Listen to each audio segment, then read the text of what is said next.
I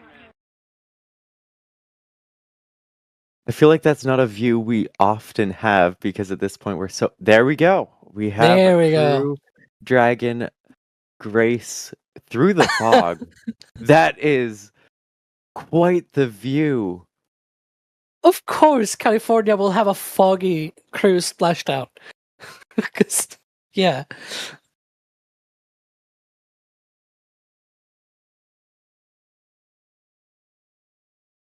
And working their way SpaceX and Axiom support teams that will be present for the next phase of our Splashdown coverage today. At this point, we'll be waiting for confirmation of the crew's safe landing, and then we'll move into the phases of this mission, which are really, let's recover the vehicle, let's recover the crew, let's make our assessments, and at that point, we'll be covering. And we have splashdown of the AX-4 crew back on planet Earth. Welcome home. Welcome home indeed. So now they have the series of smaller... SpaceX copies Splashdown and Stable 1. On behalf of SpaceX, welcome home.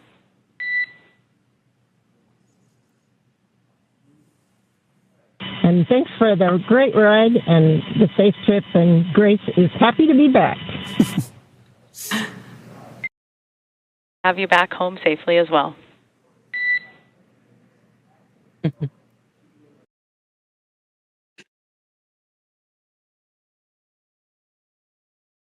So you can see some of the smaller boats that will approach first before the main recovery vessel is able to get in there next to SISTI system verifications are in progress. I will report back when recovery personnel are en route.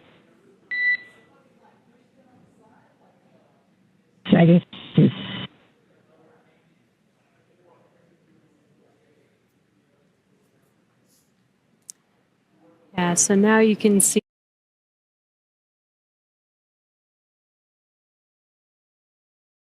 So we've got a bunch more great questions here. We have space news from,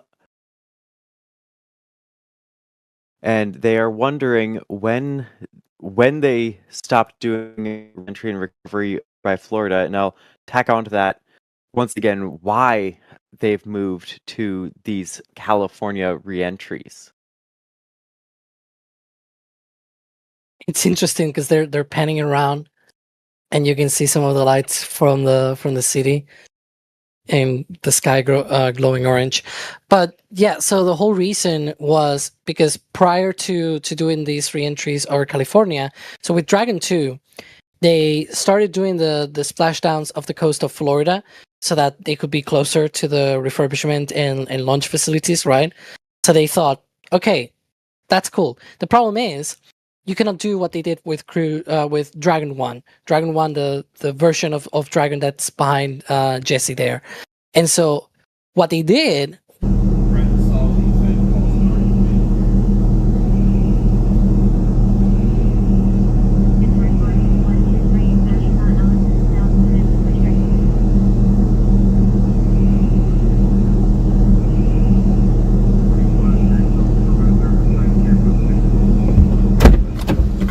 All right, so stuff like that tells me I am still excited about this job. Now, I'm not happy that somebody lost their life tonight. That is not cool.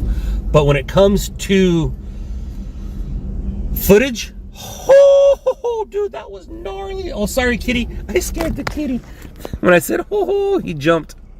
I'm sorry, kitty. Dude. Damn. That's nuts. That is nuts. Wow. Yeah, it's a fatal. The reason I asked if it was a fatal, because there could have been nobody in it, and I hadn't read about it yet. And since I had the guy on the phone, wow, dude, that will be, you know what? I wonder if they are going to show that, because we just watched somebody die, but you don't see anybody in it. There's not enough footage. I mean, I bet you that Fox will show it. Channel 52 will show it. Wow. All right, I want to watch the rest of the footage.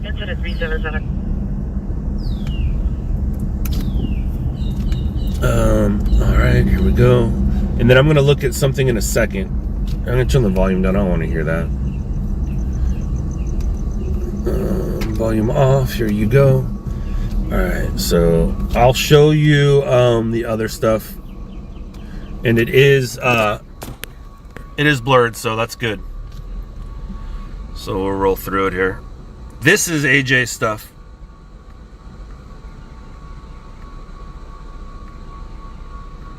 Wow, dude.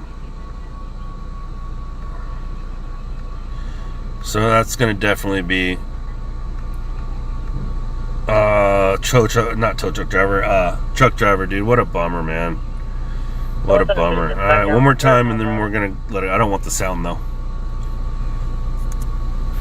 Dude. Actually, no. We don't need to. Wow. Alright, so let me check something here. Let's see who cares. Because he fed that 2 hours ago, so we'll know everybody who cares. Alright, Fox cares. I told you Fox would care.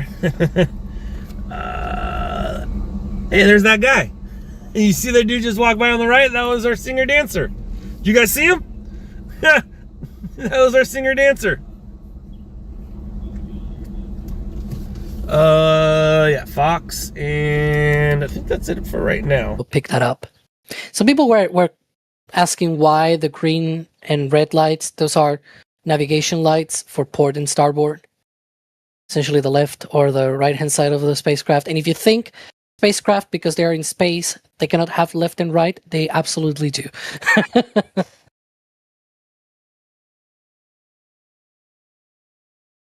And Crispy will probably be, oh, that's because the British, we used to do that.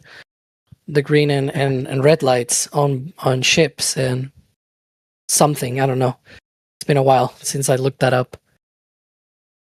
And I see the videos and photos coming in from all of you watching who happened to see the re-entry from the West Coast. I'm already taking a look at those, and those are really cool. Thank you for sending those along.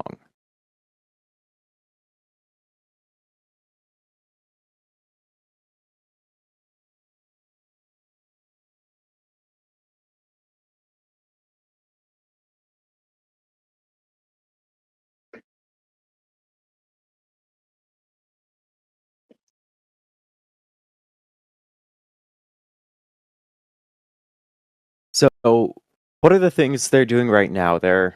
I think some of the boats are sort of looking at gathering up the parachutes, maybe, but the other boat that's approaching, they're using gas detectors, right? And they're getting closer and closer to the Dragon capsule. And then eventually, one of them is actually going to get onto the capsule itself, right? Yeah, the very first thing that they try to do, it's a bit in parallel, as you were mentioning. One of the boats goes out and tries to pick up the parachutes. They reuse sometimes these parachutes, by the way, but at least they do recover them or try to recover them. And then another team, there you can see there's a guy with a stick, so to speak, right? And they are doing what are called sniff checks, which is very graphic, but it kind of gets the point across, right? Which is they have this detector at the end of this pole, and they approach Dragon to make sure that there are no toxic fumes, because Dragon uses hydrazine and hypergulls to be able to power the Draco thrusters. And so they approach the capsule with that sensor, that detector, to make sure that it is good and safe for approach. Usually the water itself acts as sort of like as a neutralizer of that toxic material. So one of the things that you might see actually once they pick it up and put it on the boat is they flush with a hose. They sort of hose the spacecraft with water to remove some of the remaining, toxic gases that may be lingering around, because the water does a great job at neutralizing those hypergulls. But yeah, once that's done, then they hop onto the capsule. They start the rigging in preparation for bringing into the capsule into the recovery boat. At the same time, the recovery boat approaches the area because it's usually a bit further away. That's why they deploy these fast boats. By the way, I just noticed the fast boat itself also has the green and red lights. Even the drone up there, it's also flashing green and red lights.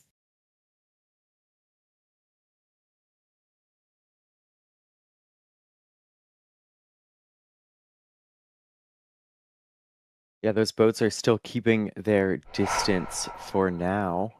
But we have a couple different views. This one is, I believe, from Mike Anderson. I think I've seen your name in chat here a couple times too. Look at that view. That's wow. why we always say to go outside, try to take a look at it, because it is just a streak of plasma across the sky. Rigging is in progress. Approximately 5 minutes until capsule lift. We have SpaceX flight surgeon standing by. Please confirm crew are ready for post-splashdown PMC. Dragon copy go, and we are ready for post-PMC. Copy that, Dragon. The next call you hear will be from flight surgeon on Dragon to ground privatized. And for those wondering, PMC stands for private medical check. So they have their own private internal communication with a medic to be able to check out like how are you doing after the splashdown and the reentry and whatnot. How do you feel? Are you gonna need any help? Or are you gonna need any special thing, right? But yeah, ooh, more shots. Who's this one from? This one is from Otto. Ooh. It says, from the Valley in Los Angeles. We're getting people also on Facebook as well.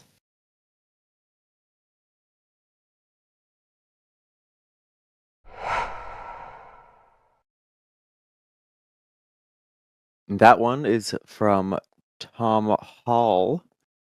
Tom, thank you so much. Thank you all of you for sending in these photos. It is so cool to see. If y'all are still in chat, I'd love to know more. Where were you? Where'd you go to see this reentry?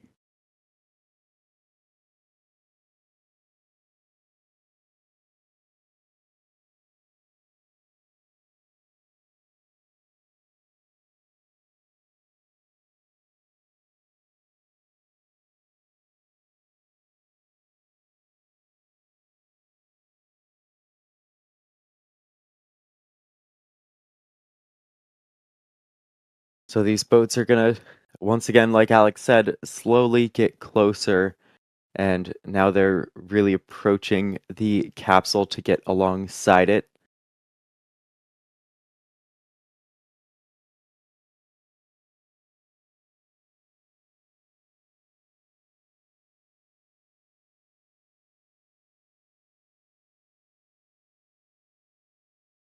Keep an eye out in that water. See if you spot any dolphins like we had on Crew 9 for sure.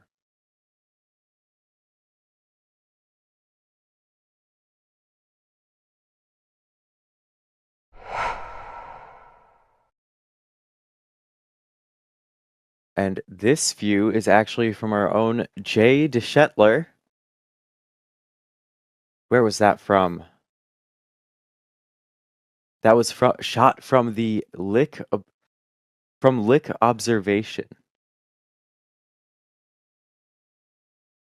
It's always so cool because you can see, despite the capsule descending, it visually appears as if it's getting higher in the sky just because it's getting so much.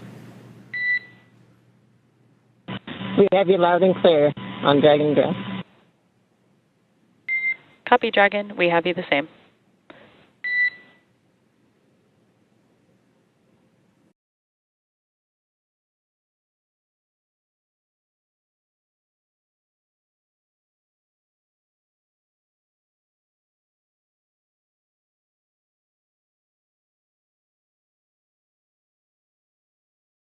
You can see the colloquial named Dragon Rider up there climbing on the Dragon capsule.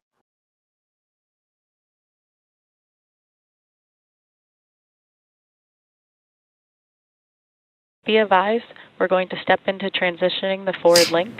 COM will be unavailable for approximately 5 minutes. Rigging continues nominally. Dragon copies, 5 minutes. LOS.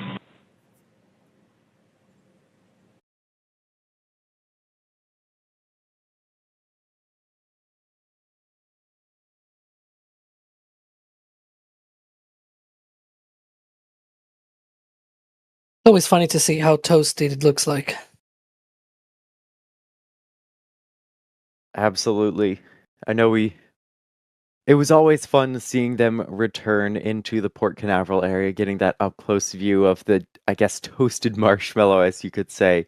'Cause it really does look like one. You can almost see some of the airflow patterns. Yeah. And that shell, like the actual pressure vessel where the people are living, it's like inside. It's sort of like a trick of the eye, so to speak, right?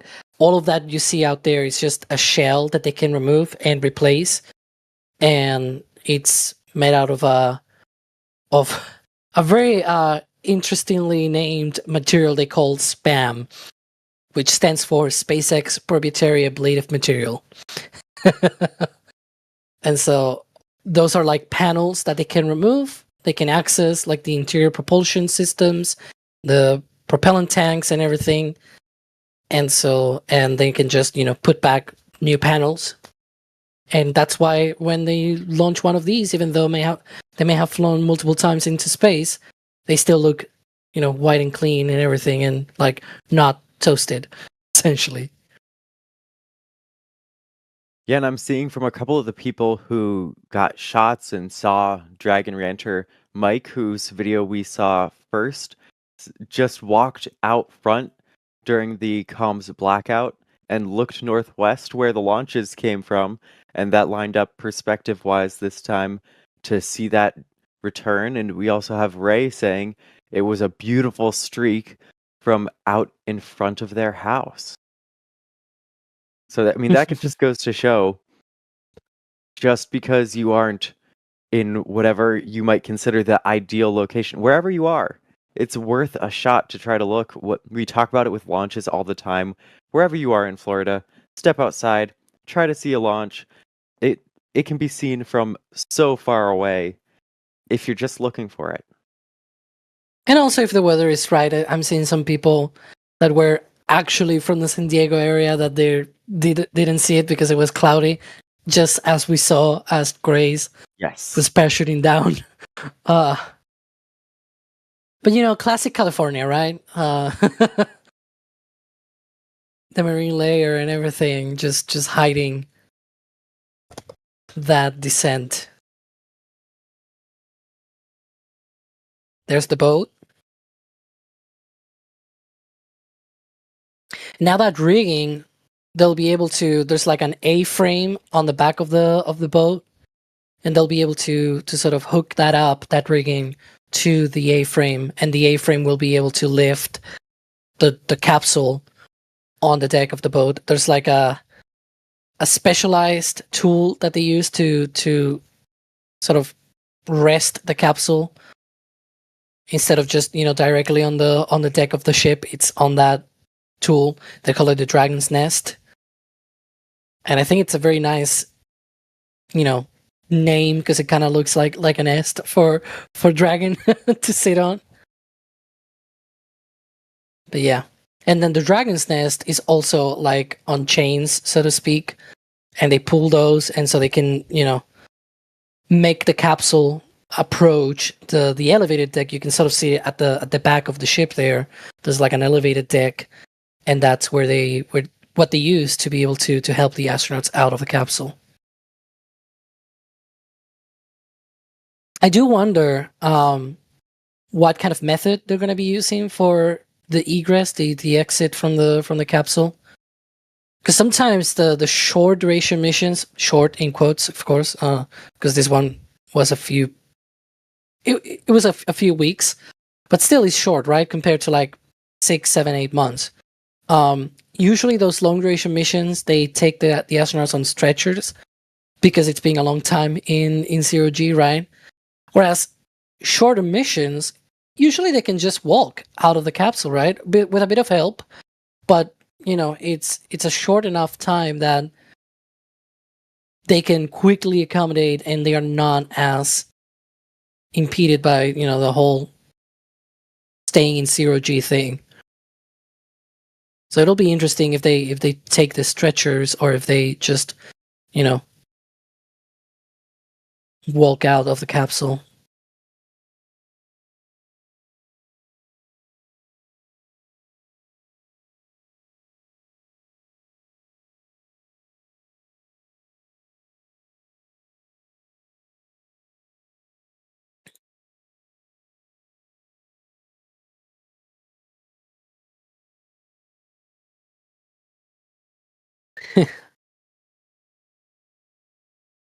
And do you have you? Because I was going for a couple of minutes.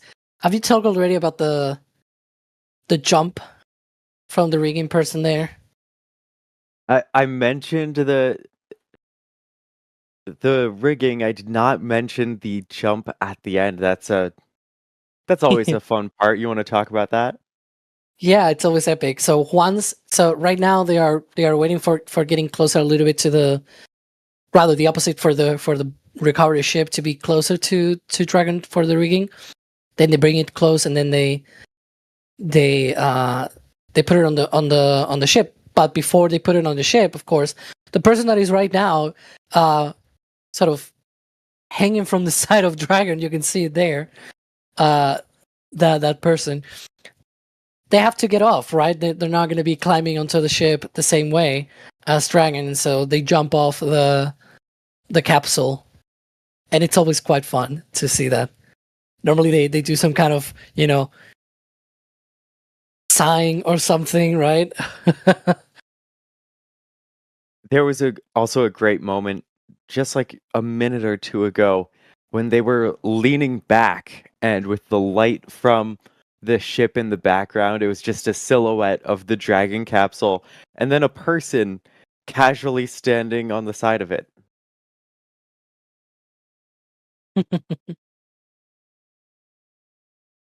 Seems like the ocean fauna is currently asleep, because I have not seen at least any dolphins or similar.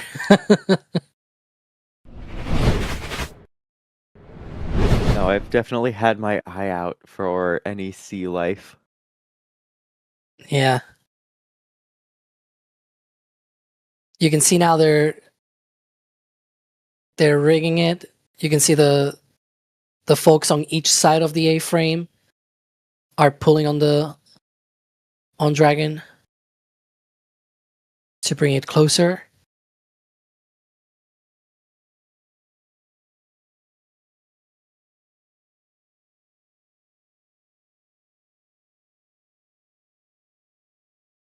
See both pulling from those lines. They're literally fishing a Dragon out of the water. Oh, are we gonna see the jump now?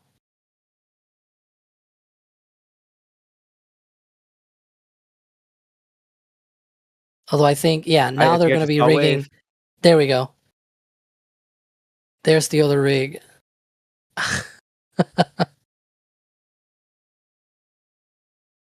What were you gonna say? Sorry, D.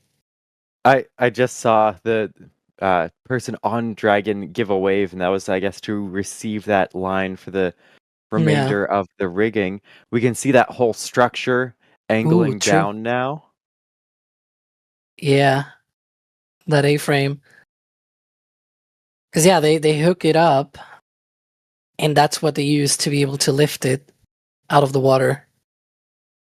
They're still doing some of the sniff checks. No, oh yeah, they're grabbing one of the lines from the side. Okay.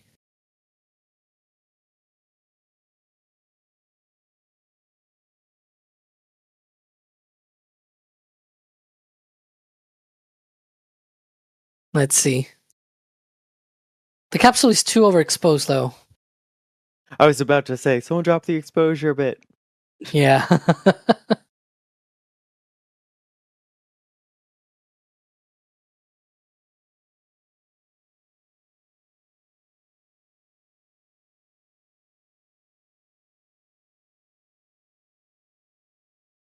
Oh, I think they're climbing. Might be doing the jump.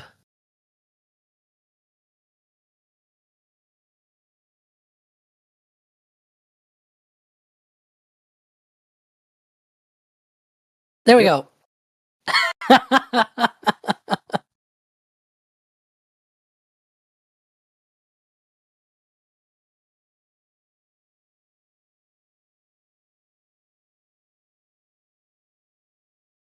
It's Okay. a small thing, but that's always a really fun part of these Dragon returns. And you know what? It gives a crew member who wouldn't usually potentially have their time in the spotlight a little bit of a spotlight on the important work that is happening behind the scenes that we don't always get to see or hear about. Should be coming up on that lift. Maybe we'll hear some comms to the crew from the core.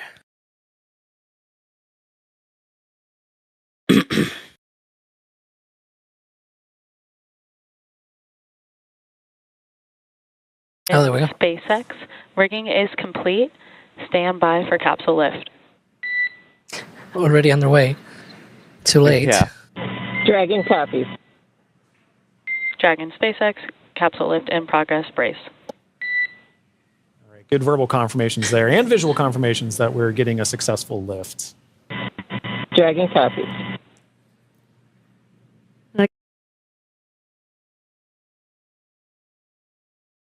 Second liftoff, I guess, for this capsule.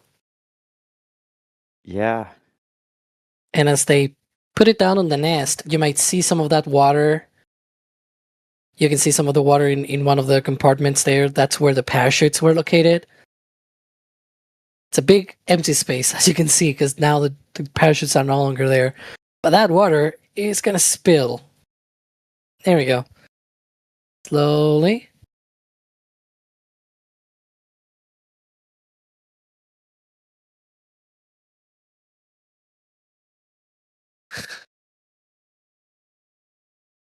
I need to center that a little bit more. Looks like they're lifting it up a touch again.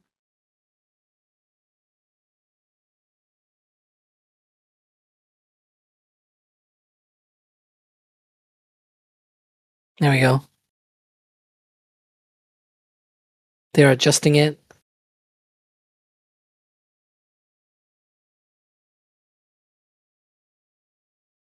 Now it looks right.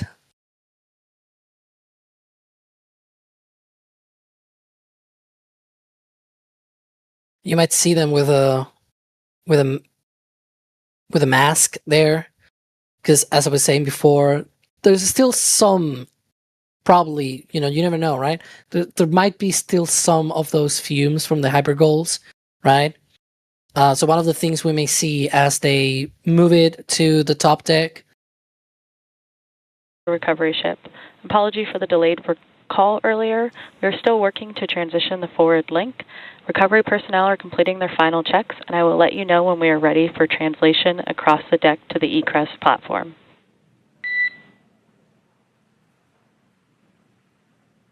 You can also see them plugging the Draco thrusters as well. But you may see them hose down the capsule to also neutralize the toxic fumes, if there were any.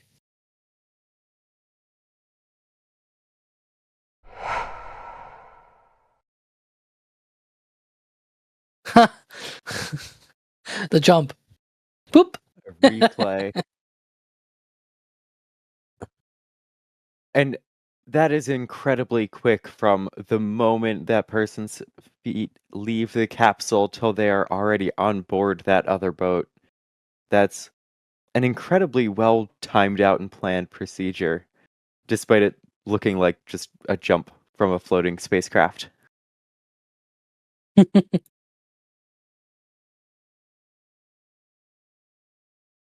Some people mentioning how big Dragon is compared to a human. And yeah, I mean, it's gotta be to be able to hold 4 people for at least a few days in free flight mode, I guess.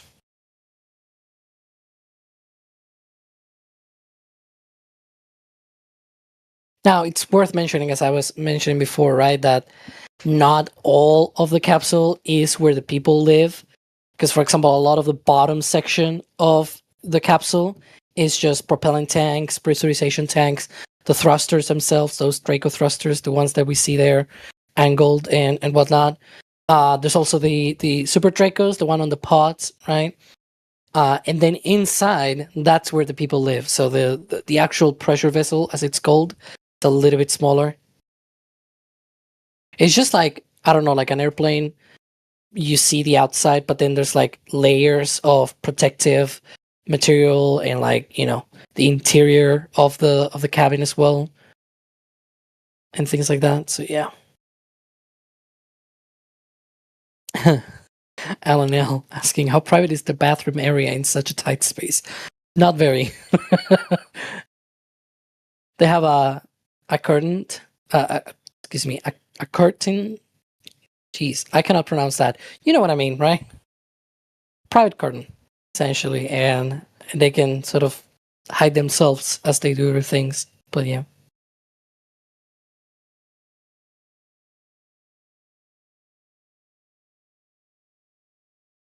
And we also had a question.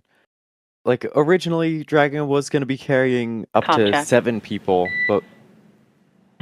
We have you loud and clear in Dragon. Copy that, Dragon. We have you the same. Welcome aboard the recovery ship. We are working to troubleshoot the forward link transition. Stand by for translation across the deck. I'll let you know when we're ready for that. Okay, copy. All right, so they're still working on that communication link still. So that's, they said a bit earlier, that is the reason for the delayed call for that lift. But back to that question, Ghost Blackout was wondering, can't it carry 7 people? That was like originally in the plan, but they've only really done these 4-person missions, right? Yeah, right now the design, you know, when we talked about how the seats rotate and things like that, you can only enable that with 4 people. If you have another 3 people underneath, it gets tight for the seats to be able to rotate upright, for example. So you will need to change the seat design. It's not impossible, right? But it, you know, you also need to certify that change, and so it's a bit more work essentially. And so SpaceX just didn't feel the need to go through all that. But if there was ever a need for that, maybe they could try and get a modified Dragon with 7 seats. They've also explored, if you will, in the past with the possibility of returning astronauts from, you know, that were launched on Soyuz, instead returning them on Crew Dragon using sort of like a makeshift seat, using like foam and cargo bags and things like that under the main row of seats. But with that, you essentially have a little bit more room because it's not like a proper seat. So you have a little bit more room, and that still allows for the seats above to rotate and whatnot. We also had some questions like, we're getting to see large portions of the team get work done, but BCC was wondering if these are SpaceX people or NASA people or Axiom people. These are mostly SpaceX people, right? Yeah, for recovery, it's just purely SpaceX. When the crew comes out of the capsule, you may see some representatives of their own space agencies like like ESA, the European Space Agency, or ISRO, the Indian Space Research Organization. I think it's the full acronym, right? So you may see some of these folks as well, and also from Axiom as well for Peggy Whitson. So you may see some of them around the deck as they come out of the capsule. Usually, people that know them personally, people that are able to also speak in their own language. Remember that not all of them, like Peggy Whitson is American, right? But the other three are not, and so they also speak the other languages, right? And so it's always good to have that person that is familiar with them, that represents their agency or their organization. Complete. Translation across the deck to the egress platform will begin shortly. There is a chance that we get a lot of alarms. No concern. Dragon copy. Nice. But yeah, that's what you usually see. The recovery team themselves are SpaceX, but there's usually representatives. It's moving. It sure is. We are getting closer and closer to that There's the hosing. important crew egress.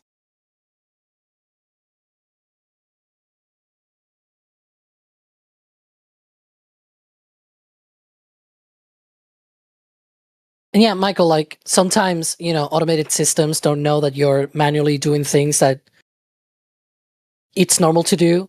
I can give the example, for example, of planes when you start up some planes, they start blaring, the hydraulics are not on or something like that. And it's like, yeah, they're not on because I'm on the ground and I'm still, like, sure. There's an alarm going on, but it's like, yeah, the status, it's okay. There may be like alarms that are meant to alert you when you are, for example, in orbit or something like that. But you're on the ground, you're okay, fine, don't worry. I'm making this comment because somebody was making the point that, an alarm that shouldn't be nominal, right? Sometimes it is. It's just that that system alerts you in any occasion, even when you are on the ground and you're fine and you're normal.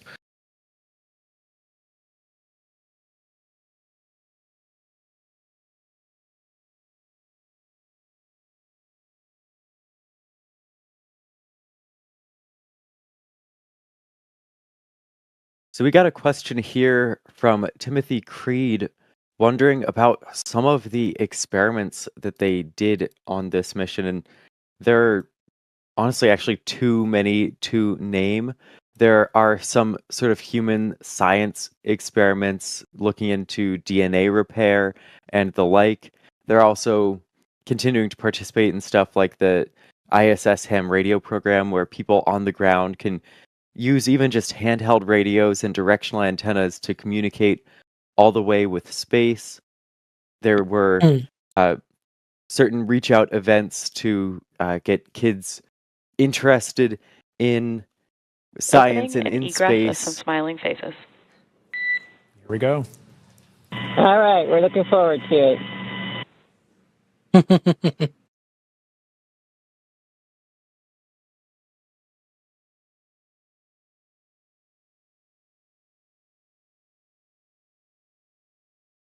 And also I have here a link where they have like their own website for a lot of this information so that, anybody can look it up on their own. There we can see that hatch opening.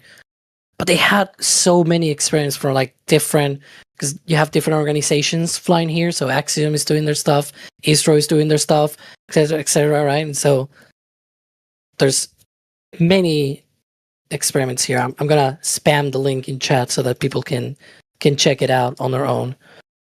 Again, too many experiments to be in depth here right now, right? But a lot of stuff.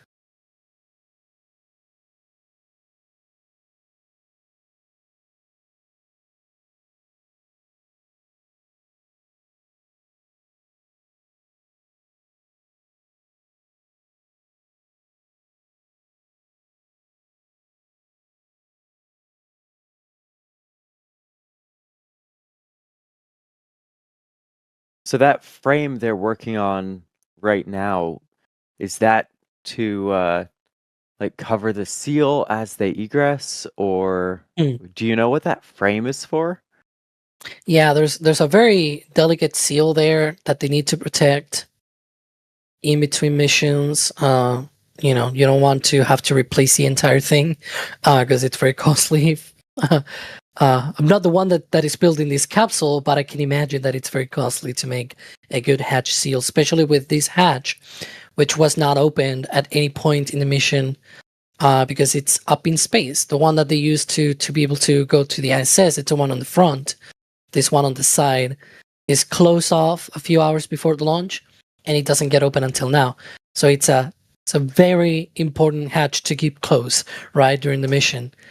And so if it doesn't get sealed very well, you have a problem. So they protect that. They also they're probably going to be putting their ramps on the bottom so that it is easier for them to step out of the capsule because, you know, there's like steps and whatnot that you have to go through. I think, in fact, that's the... Let's see. And I also think that that person that went in was the medical officer trying to check in on the crew. We may have the camera person sneaking in and trying to get a view. Ha! I think there he goes. Smile for the camera. And now the live stream, maybe?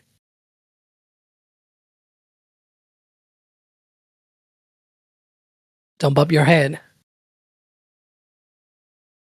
And I saw Ghost Blackout wondering if we know if any of the private space stations that are on the horizon will do similar ham radio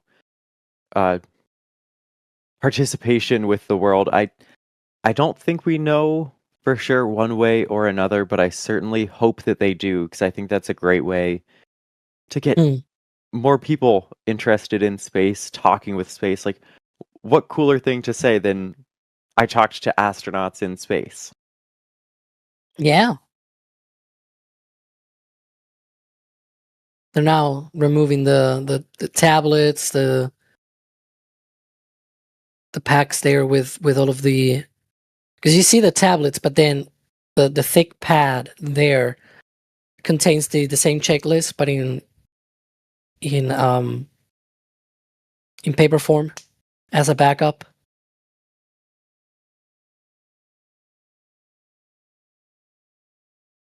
But yeah, they're also should be removing like the footrests and everything from the seats.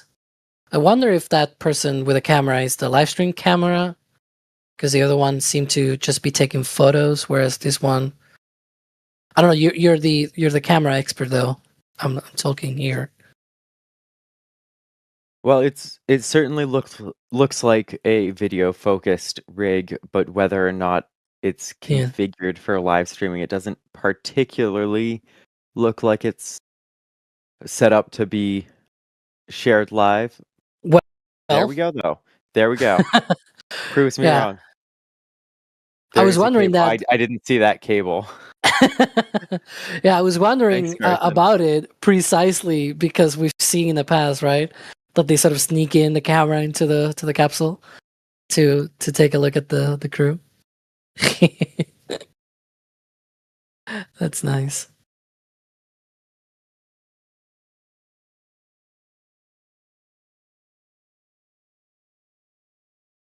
Now, as the crew gets out of the capsule here, they're not just staying on the boat with these recovery teams. These boats have a helicopter pad up top, and so they'll most likely be taking a flight out of there pretty shortly, right, Alex? Yeah, they take the plane. Oh, the plane. Excuse me, the opposite. A helicopter out of the recovery boat. There's a helipad on top. Seems like they're putting there the ramp that I mentioned before to make exit easier. And yeah, they do that flight. I'm mostly sure now for California Splashdowns, they take the flight to Hawthorne, and then from there they go to the different places that they need to go.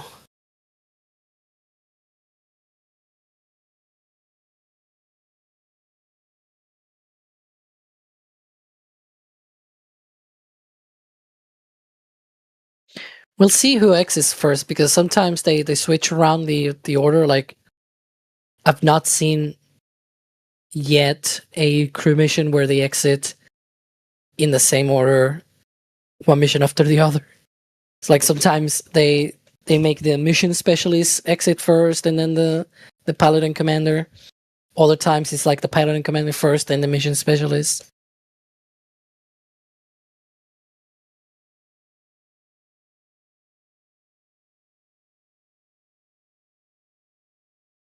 I love how you can still see the other parts of their recovery teams working in the background there.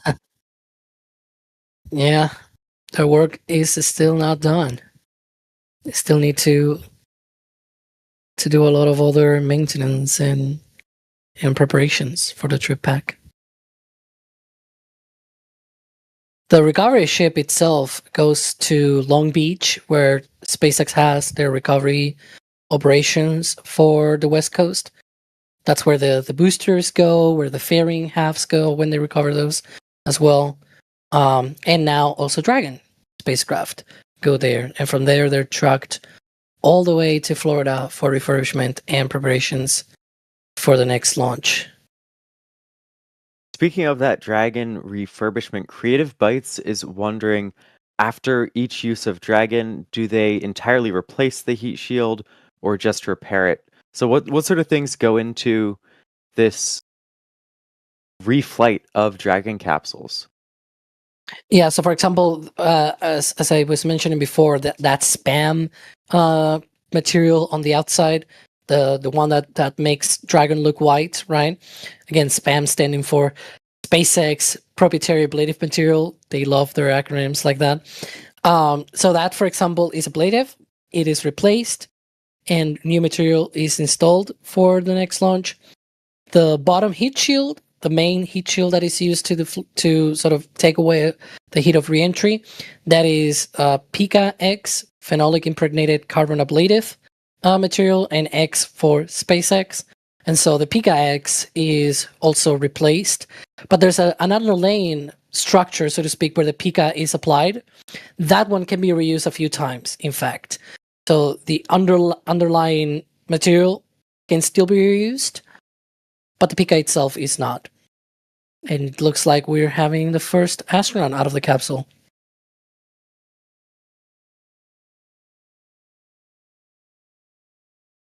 Who is it? Oh, looks like it's Peggy Whitson. And just walking out. No stretchers. Always great to see. Such a cool human. Oh, yeah.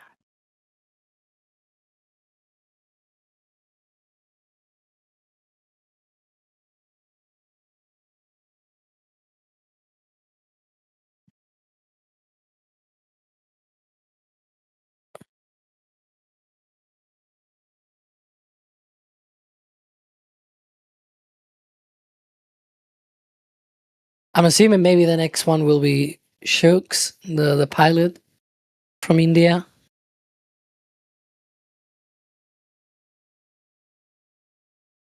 Unless they mix it up again. Because sometimes, at least the most common one is when they pilot and commander exit first, then the mission specialist, or the other way around.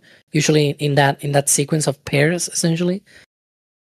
But they could also mix it, right? Like maybe the commander in one mission specialist and then the pilot in one mission specialist. You never know. I think they mentioned at one point that it also depends on like what's the status of each and every one of them as they accommodate back to gravity. So we'll see who's next. Might be the pilot.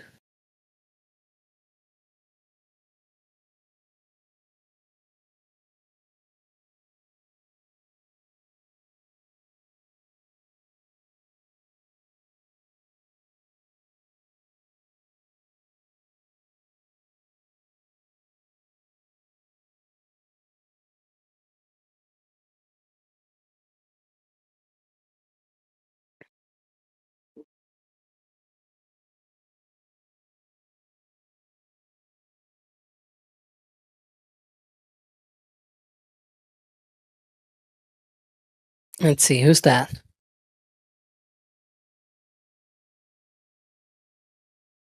About to come out. And that's indeed Shubhanshu Shukla, the pilot of Axiom-4. Also, great smile there.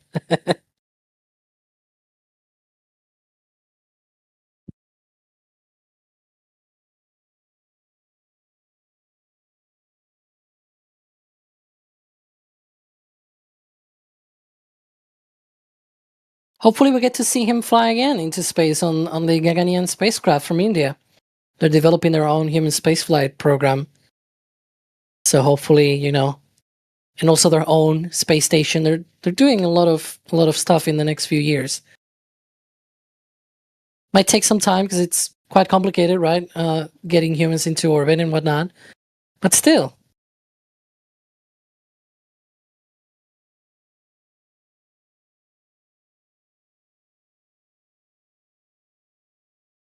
So yeah, I'm assuming that maybe one of the mission specialists will be next. I mean, that's the only other two remaining as well.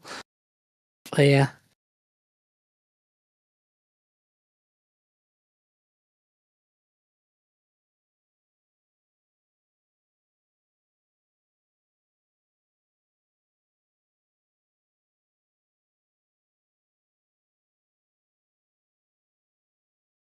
Do we have any more questions, Dee? Not at the moment. If y'all have questions, be sure to at NASA Spaceflight in the chat. Been trying to go through all of those that we can. Also, I'm seeing people from India, from Poland that are watching this. It's great. I mean, it's really nice when you can feel proud, right, of your country. Oh, hey, there's somebody from my country up there in space. Isn't that cool? Doesn't happen that often from Spain, so I can really vouch for that. Because I feel like that. We only had one person in space from Spain. There's also Michael Lopez Alegria, which also works for Axiom, by the way. But it's like mix of American and Spanish, so it's a bit of half and half, if you will. Still cool when he flies, because he also brings Spanish food and whatnot. So let's see who's next.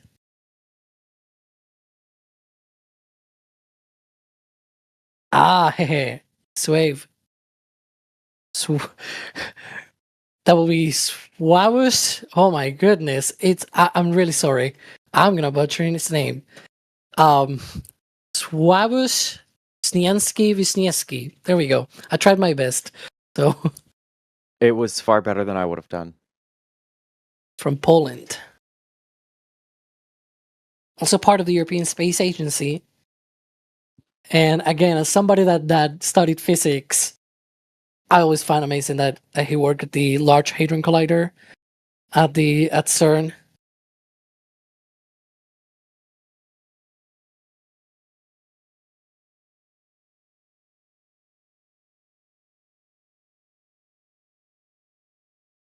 And next should be Tibor Kapu from Hungary.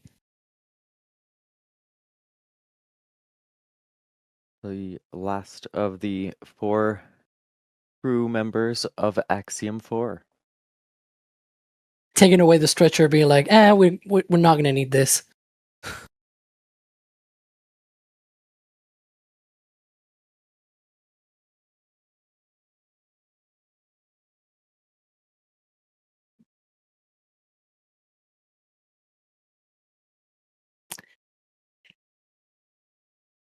Now, here's a great question from Creative Bytes, wondering what sort of roles the mission specialists fill. Like, sometimes they might be more focused on one thing or another, but I mean, there are a bunch of mission specialists that focus on their own things. Do we know, what did Tibor specifically work on during Axiom-4? Yeah, it depends. Like, for example, for launch and entry, you've got sometimes the mission specialists sort of back up either the pilot or the commander, whoever is closer, because one mission specialist is close to the pilot, the other is close to the commander, and so they sort of serve as backups as well, looking at the controls, making sure, following the timelines and whatnot. There's Tibor Kapu. Also great smiles, Will. But in other missions, you may see sometimes, instead of mission specialists, they're like, medical officer or something like that, right? And so they're maybe specialized in other sorts of things during the mission. And then when they get to the station, they're just flight engineers, like everybody else at the station, except for the commander, because the commander has commander of the ISS as the title, right? But Peggy Whitson also becomes a flight engineer and things like that, a spaceflight participant or whatever they want to call it. And so they just focus on their own research, their outreach, essentially what they're certain, what they are meant to be doing on the ISS, essentially. But yeah, it depends. Again, mission specialist roles usually depends on the mission, especially if it's a free fly mission. You often again hear one of them maybe is like medical officer. They're more focused on paying attention of the medical stuff and whatnot. But yeah, and thank you all for tuning in here. Also, I want to say thank you for Cody saying, "Let's go Axiom-4, let's go Grace, let's go SpaceX." And thank you for that support there. Let's see what did you get from the store? Oh, the swim trunks. Looks like you got a couple things here. Thank you very much for the support, and thank you to all of you who tuned in. Oh yeah, that Hawaiian shirt. We talked about the Hawaiian shirts earlier in this stream. They are incredibly high quality Hawaiian shirt. As the sun starts to rise here on the Space Coast, that is a great way to celebrate this splashdown. And as we look at these views, I want to say thank you, Alex, for being on the stream today. It's been a pleasure as always. And you know what this means, right? Successful human spaceflight again.